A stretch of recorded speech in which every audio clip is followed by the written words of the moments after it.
এক জঙ্গলের মধ্যে এক সাধু বসে বসে নিজের মনে ধ্যান করছিল।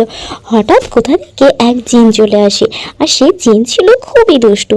সে সাধু বাবাকে এসে নানাভাবে তার পাশে বিরক্ত করতে থাকে। তখন সাধু বাবা বিরক্ত হয়ে তাকে বলে, আমি এক মনে এখানে বসে ধ্যান করছিলাম, আর তুমি কিনা আমাকে এসে শুধু শুধু বিরক্ত করছো। এর শাস্তি তোমাকে পেতেই হবে। এই বলে সাধু বাবা সঙ্গে সঙ্গে তার জাদুশক্তি প্রয়োগ করে, আর জাদুশক্তির মাধ্যমে তাকে একটা আয়নাতে বন্দি করে রাখে। আর তারপর বলে, এই আয়নার মধ্যেই তোমাকে আমি বন্দি করে রাখলাম। এই আয়না থেকে সহজে তোমার মুক্তির কোনো উপায় নেই।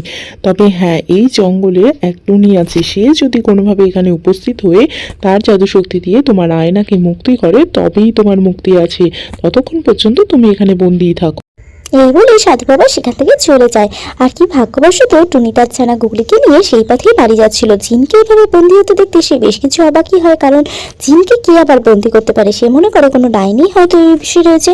কিন্তু জিন নিজেকে প্রমাণ করার জন্য তখন সে তার জাদুশক্তির সাহায্যে টুনির সামনে একটা চিপসের প্যাকেট আনে। টুনি তার ছানাকে বারণ করতে যাবে, তার আগেই সঙ্গে সঙ্গে গুগলি সেই চিপসটা খেয়ে নেয়। কিন্তু তারপরও সে সুস্থ থাকে, তার কিছু হয় না। তখন টুনি জিনকে বিশ্বাস করে। তারপর জিন তাকে সমস্ত ঘটনাটা খুলে বলে যে সে কিভাবে এখানে বন্দি হলো। তখন টুনি তাকে বলে যে সে কি করতে পারে তার জন্য।